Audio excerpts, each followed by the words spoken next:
por meio do aplicativo Infoleg. Está encerrada a sessão.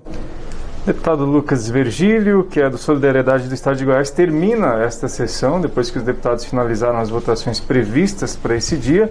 E a última foi um projeto de resolução da Câmara dos Deputados que homenageia o servidor Mozar Viana de Paiva, que denomina o gabinete do secretário-geral da mesa com o nome dele, né, Mozar Viana, que faleceu ontem, recebeu várias homenagens aqui dos deputados. Esse projeto de resolução já foi promulgado, então esse é o nome que vai ter agora o gabinete do secretário-geral da mesa, Dini Moraes. Muito boa noite a você. Boa noite, Carlos. Boa noite a todos que nos acompanham agora, ao vivo, diretamente aqui do plenário Ulisses Guimarães, tanto na Rádio Câmara, TV Câmara e também na internet. Pois é, esse agora é o novo nome, né, da sala do secretário-geral da mesa. O secretário-geral da mesa é aquele servidor público que fica do lado do presidente da Câmara, e o presidente que está conduzindo a sessão, falando para ele quais são as orientações regimentais e as regras que precisam ser seguidas. Mozar Viana foi uma grande inspiração para todos nós que trabalhamos aqui na Câmara dos Deputados, tanto que, se você acompanhou a sessão, você pode ver que ele foi homenageado por todas as pessoas que falaram no microfone, independentemente do partido, independentemente da ideologia, porque ele foi uma pessoa muito gentil e uma pessoa com muito conhecimento, tanto da Constituição quanto das regras de funcionamento aqui da Câmara dos Deputados. Inclusive, ele trabalhou na Constituinte, né? Então tinha muito conhecimento mesmo e de uma gentileza, um trato com as pessoas que realmente é incomparável. Fez escola, foi uma inspiração e continuará sendo uma inspiração para a gente. Nos deixou ontem com 70 anos de idade.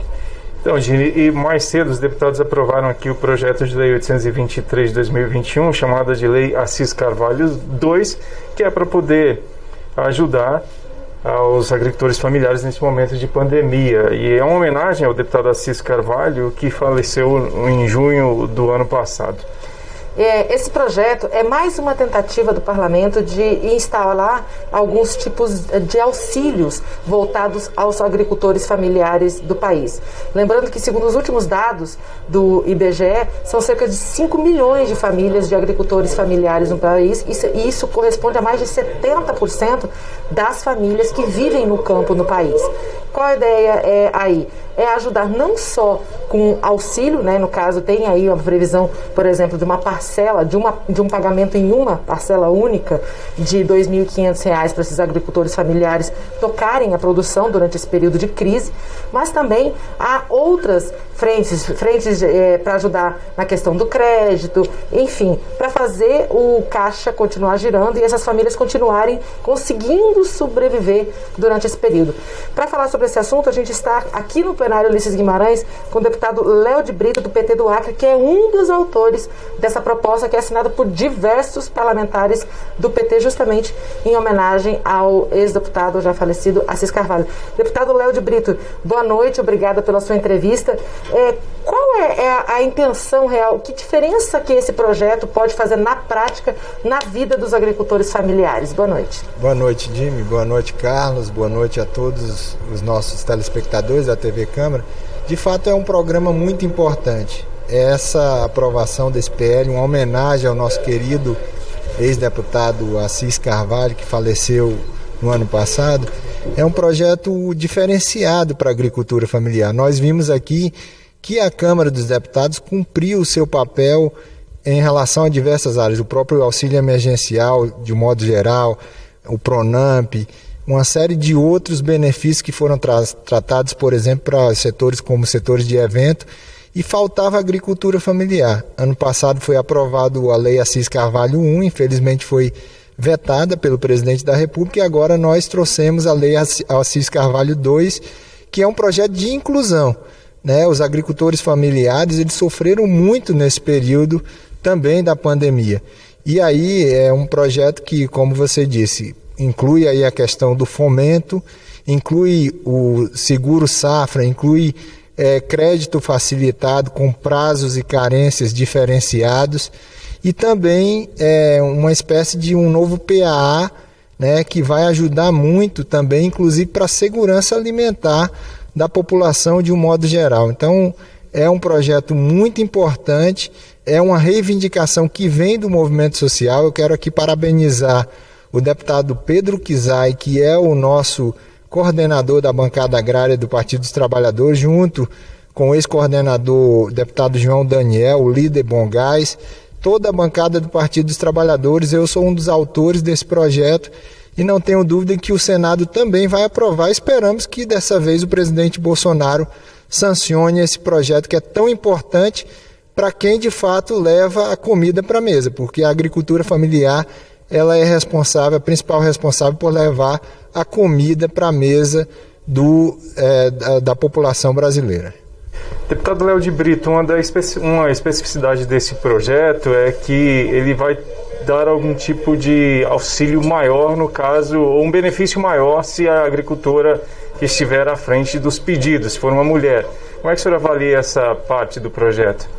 Olha, eu considero de maneira muito positiva, né? Nós sabemos o papel que as mulheres cumprem na agricultura familiar, inclusive como arrimo de família, e esse tratamento diferenciado é um tratamento muito justo, né? No caso aí do benefício do fomento, que é de R$ 2.500 para homens, e para as mulheres nós estamos falando aí de R$ 3.000. Então, é justíssima essa diferenciação e vai fazer a diferença, sim, nas mulheres que são tão importantes aí para cuidarem das famílias no campo.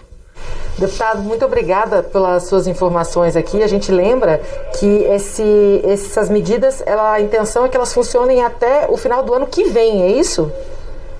Exatamente. Tá certo. Muito obrigada, deputado Léo de Brito, um dos autores dessa proposta que prevê ajuda, auxílio aos agricultores familiares do país. A gente conversou também com o deputado Heitor Chu, que é do PSB do Rio Grande do Sul, que é coordenador da Frente Parlamentar Mista da Agricultura Familiar.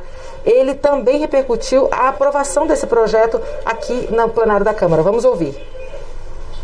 Este é o terceiro projeto que o Parlamento vota para socorrer os agricultores familiares em tempos de pandemia. Os dois primeiros o governo vetou, e com a indicação de voto contrário do governo, hoje desconfio que vamos para o mesmo caminho. Eu não gostaria de criar uma falsa expectativa a uma categoria tão importante, mas parece que nós vamos ter o retorno desse mesmo projeto para a sessão do Congresso Nacional. Bom, Dini Moraes, e o governo também se posicionou sobre esse tema, o projeto que trata, portanto, de benefício para a agricultura familiar. Exatamente, e falou justamente isso que o deputado respondeu, justamente essas colocações do deputado Heitor Chu. O governo disse que orientou a bancada, né, os apoiadores do governo, a votarem contra esse projeto pelos mesmos motivos dos vetos que foram feitos às propostas anteriores que tratavam de auxílio aos agricultores familiares no país. Primeiro, o projeto não traz estimativa de impacto orçamentário e financeiro, e também pelo fato de que os agricultores familiares também são trabalhadores informais e já poderiam, portanto, receber o auxílio emergencial. Sobre a possibilidade deste projeto que foi aprovado hoje aqui, de mais essa tentativa de auxílio aos agricultores familiares, ser novamente vetada pelo presidente da República, não há ainda um posicionamento oficial do Palácio do Planalto sobre esse assunto. Então, é preciso esperar o fim do trâmite aí para ver qual será o posicionamento agora do presidente Jair Bolsonaro. Lembrando que esse projeto ele prevê, então, que essa ajuda ela poderia ser dada para quem não teve acesso ao auxílio emergencial e para os agricultores, empreendedores familiares, pescadores, extrativistas, silvicultores e aquicultores. Projeto que vai ser apreciado agora pelos senadores, né? Isso. Bom, Dini, e mais cedo os deputados votaram também a medida provisória 1033 de 2021, essa medida provisória que dispensa originalmente empresas produtoras de oxigênio que ficam naquelas zonas de processamento de exportação de ter obrigatoriamente 80% do faturamento anual com vendas desse produto para o mercado externo. Isso significa que essas empresas vão poder vender mais no mercado interno. E nesse tema das zonas de processamento de exportação, acabou que houve algumas modificações no funcionamento dessas próprias ZPS, como os deputados, e como é conhecido esse termo específico para que, claro, carrega alguma tributação específica para incentivo à exportação. Exatamente. Antes da gente falar com o relator da medida provisória, o deputado Lucas Vigílio, que está aqui no plenário para falar com a gente, primeiro você precisa saber o que é uma ZPE. ZPE, gente, é uma área específica, é uma zona de processamento de exportação que tem um tratamento administrativo e tributário diferenciado das empresas do resto do país. Eles pagam menos impostos, as empresas pagam menos impostos, mas para produtos que são voltados à exportação. Esses produtos eles não podem ser vendidos aqui no mercado externo, para não ter justamente uma concorrência desleal com as empresas que atuam aqui dentro do país, certo? Então, há já 25 ZPEs autorizadas e 19 encontram-se em efetiva implementação segundo o Ministério da Economia, isso em 17 estados. A regra hoje é que essas ZPEs, elas se instalem em locais que tenha, digamos, desigualdade de renda, que é um local que há dificuldade para as empresas se instalarem, certo? Em troca, é isso, Carlos, elas precisam que 80% do faturamento delas sejam de coisas vendidas para o exterior, para que não haja essa concorrência desleal aqui dentro. Aí essa medida provisória ela altera um pouquinho, ela altera a regra, que é essa questão do oxigênio. Então o oxigênio medicinal pode ser vendido a mais, né, aqui dentro, para não só 20%, né, mais do que 20%. Mas essa medida provisória veio com muitas alterações. Para você ter uma ideia, o texto original dela tinha um artigo só. E o texto que foi colocado em votação aqui no plenário tinha 11 páginas de alterações nas regras de funcionamento dessas ZPEs aqui no Brasil. E é sobre isso que a gente vai falar então com o deputado Lucas Virgílio, do Solidariedade de Goiás, que está com a gente aqui. Boa noite, deputado. Muito obrigada pela sua entrevista. Eu queria que o senhor falasse primeiramente para a gente por que foi necessário trazer todas essas modificações relacionadas às ZPEs, às zonas de processamento de exportação, nesta medida provisória, que isso inclusive foi um motivo de crítica, né, de parte dos parlamentares, por isso ser tratado numa medida provisória e não num projeto de lei. Por que foi necessário isso agora? Boa noite, Dini. Boa noite, Carlos. É um prazer poder falar aqui com todos que nos acompanham pela TV Câmara. Essa MP, Dini, surgiu quando a ZPE do Ceará tem uma empresa, a White Martins, que ela tinha condição de fornecer oxigênio para o Amazonas, mas que a lei da ZPEs, como você mesmo falou, proibia isso. 80% tem que ser para exportação e somente 20% para o mercado interno. Então, devido a essa limitação de uma empresa instalada dentro do nosso país, com condições de atender o mercado interno, ela não podia, por estar dentro de uma ZPE, que é um regime especial. Então a medida provisória foi alterada nesse sentido e a partir disso vimos então essa necessidade de alterar a lei. Você falou que há 29 ZPEs em processo de abertura, mas somente uma única ZPE no nosso país está em pleno funcionamento, que é a ZPE do Ceará. Então, o marco legal se iniciou em 1988, portanto há 33 anos atrás, e ainda assim somente uma está em pleno funcionamento. Então, a gente utilizou essa medida provisória para dar uma modernização nesse marco legal das ZPEs, para que esse seja um instrumento de desenvolvimento regional, para que possa efetivamente surgir e ter funcionando novas ZPEs em todo o Brasil, para gerar emprego e renda nessas regiões. Um exemplo, a ZPE do Acre, Mato Grosso, ainda não estão funcionando. Por quê? Porque a lei ela é ruim e nós acreditamos que agora, com a aprovação dessa medida provisória, nos moldes desses substitutivos, nós iremos modernizar e dar condições para que as ZPEs efetivamente saiam do papel e sejam uma realidade no nosso país. Deputado Lucas Virgílio, uma das especificidades das ZPEs é a questão da oportunidade para tornar regiões menos desenvolvidas mais desenvolvidas. E, a princípio, isso acabou, no início, no primeiro parecer que o senhor apresentou, isso estava sendo retirada, essa exigência, mas acabou que vocês fizeram um acordo e aí ficou mantido. Na opinião do senhor, isso funciona mesmo para ajudar a melhorar em termos de desenvolvimento, regiões que são pouco desenvolvidas do país, um país grande como o nosso? Sim, a princípio foi muito mal interpretado esse ponto. Por quê? Porque as ZPEs poderiam ser somente nas regiões Centro-Oeste, Norte e Nordeste, deixando também as regiões Sudeste e Sul do nosso país impossibilitadas de haver ZPEs, sendo que tem regiões em todos esses estados dessas regiões que precisam ser desenvolvidas também. Então, continua sendo em regiões que mais precisa desses incentivos, porém agora abrangendo todo o nosso país, incluindo aí também estados do Sudeste e Sul. Deputado, o senhor poderia dar um exemplo para a gente de alguma mudança significativa que veio com esse texto aprovado hoje? Por exemplo, o senhor incluiu a questão dos serviços, né? As empresas também podem ser exportadoras agora não só de produtos, mas também de serviços. Tem alguma outra mudança que realmente leve a crer que as EPS de fato vão sair do papel, assim como o senhor falou?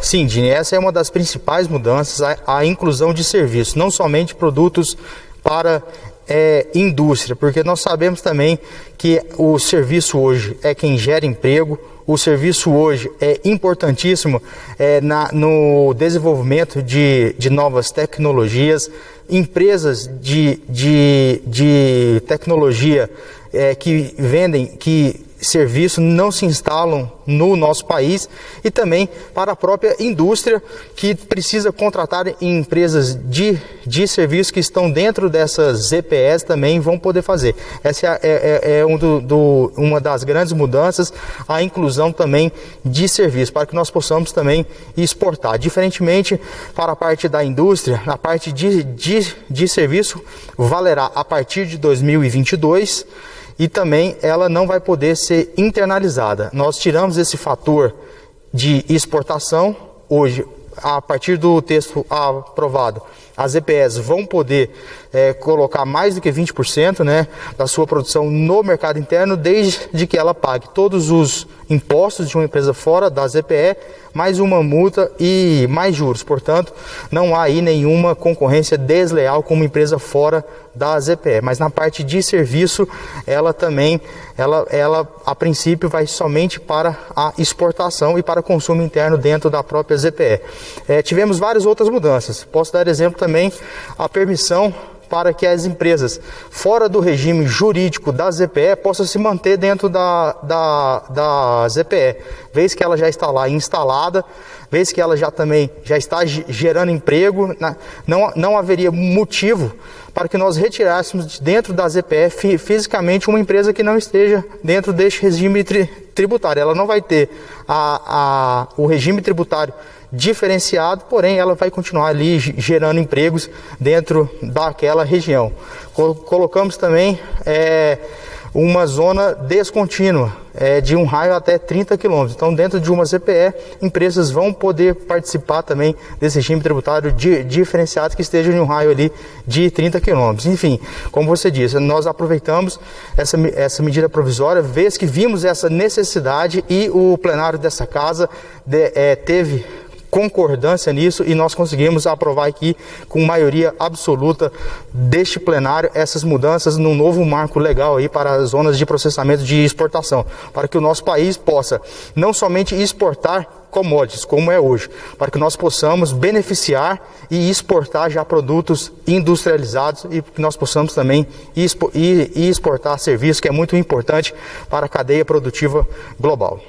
Deputado Lucas Virgílio, a gente agradece muito a gentileza da entrevista, parabéns pelo trabalho e sucesso aí na jornada. Eu que agradeço, boa noite a todos. Boa noite. Bom, gente, se você quiser algum detalhe a mais de qualquer uma das aprovações, dessas 4 aprovações que a gente falou aqui, que aconteceram na noite de hoje, você pode acessar o site da Câmara no www.câmara.leg.br. Lá tem uma reportagem, pelo menos, de cada um desses assuntos, explicando para você tudo tintim por tintim, além do projeto, que é o projeto original mesmo, com a técnica legislativa. Se você gosta de ler as coisas, né, originais, e no texto como são feitas as leis também. Só para quem está nos acompanhando anotar, já que você está falando dos projetos aprovados, para acompanhar o 3.430 de 2019, que altera o Código Florestal, que disciplina a intervenção e implantação de instalações necessárias à recuperação e preservação das nascentes. Exatamente, essa foi a quarta aprovação do dia, né? A gente já tinha falado de 3. A quarta aprovação do dia justamente é isso, é tratar de facilitar a recomposição das nascentes, que são tão importantes, né, para que se mantenha o curso de água no país, né, os rios.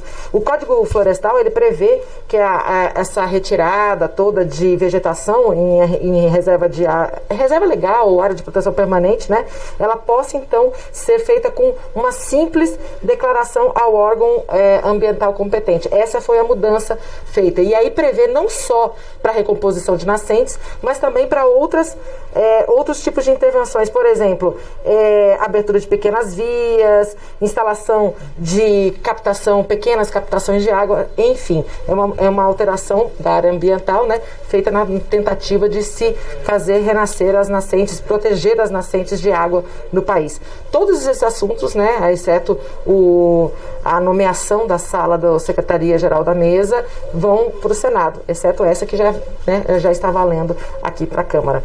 Carlos, eu acho que a gente pode finalizar só convidando o pessoal a assistir a Comissão Geral de amanhã, né? É isso mesmo. Sem dúvida, amanhã vale a pena estar ligado mais uma vez, né, nos trabalhos aqui dos deputados no plenário da Câmara dos Deputados. 9 horas da manhã, amanhã haverá um grande debate, a Câmara vai se mobilizar para discutir reforma política, né, reforma eleitoral, e o voto impresso. Esse que é um assunto de tanta divergência, né, e de tanta conversa Brasil afora, vai ser discutida a questão das urnas eletrônicas e a necessidade de ter o voto impresso como uma forma de se contabilizar, enfim, de aferir a votação.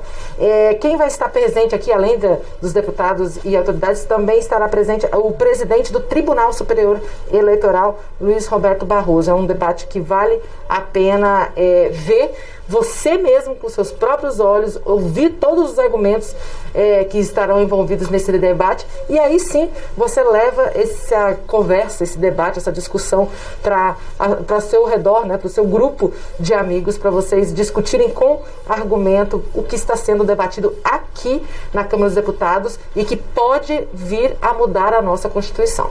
Fica aí o convite, 9 horas da manhã, ao vivo pela TV, pela Rádio Câmara e também pelos nossos canais oficiais na internet. É isso, a gente agradece muito a sua audiência, te deseja uma excelente noite e convida a estar sempre por aqui nos acompanhando. Boa noite, até mais. Até.